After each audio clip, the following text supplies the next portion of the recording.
Hey guys, so it's been a common thing in the Nerdfighter community to leave Nerdfighter notes to everybody. Now I've always really wanted to do this, but my hometown never really used to have any John Green books, and I mean any at all.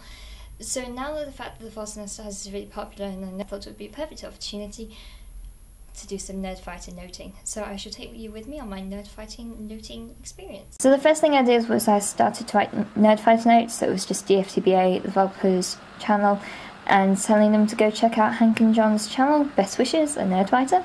And then I got myself to the teen fiction section of Waterstones, and this is what the teen fiction section looks like. And the amount of John Green books in that store was crazy. There was hundreds of them, I swear. They were everywhere you looked.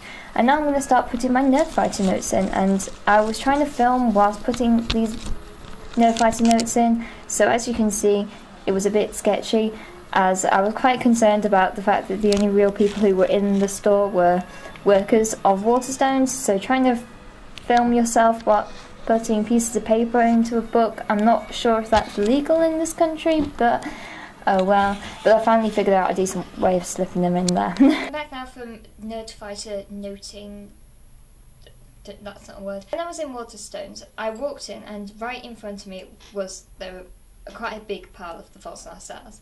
I went to the back to the teen fiction section. Now this Waterstones, although not that big, is quite well stocked, and I always remember going in there to buy my first copy of Looking for Alaska, and I remember buying it, and I was just looking for one copy of Looking for Alaska and one copy of Abundance of Catherine's, and that was it for the entire store, and it was just kind of crammed between books, and there wasn't any like fancy displays or anything like that, and it was just, you got the feeling that these two books would just be completely lost in a sea of Stephanie Meyer and J.K. Rowling. So when I got to the back of the store, I thought, okay, it'll probably be in the same place. So I was looking there, and I am stupid, so I never look at author names. I always just look for like the covers, and I just couldn't see it, and I was getting a bit confused because there was probably about 10 copies at the very front of the store, but none of the rest of his books.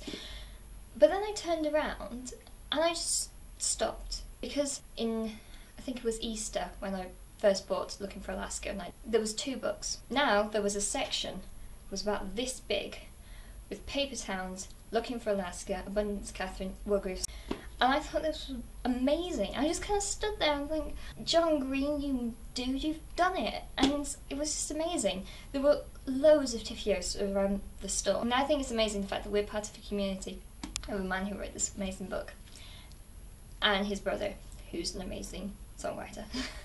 I'll see you guys later.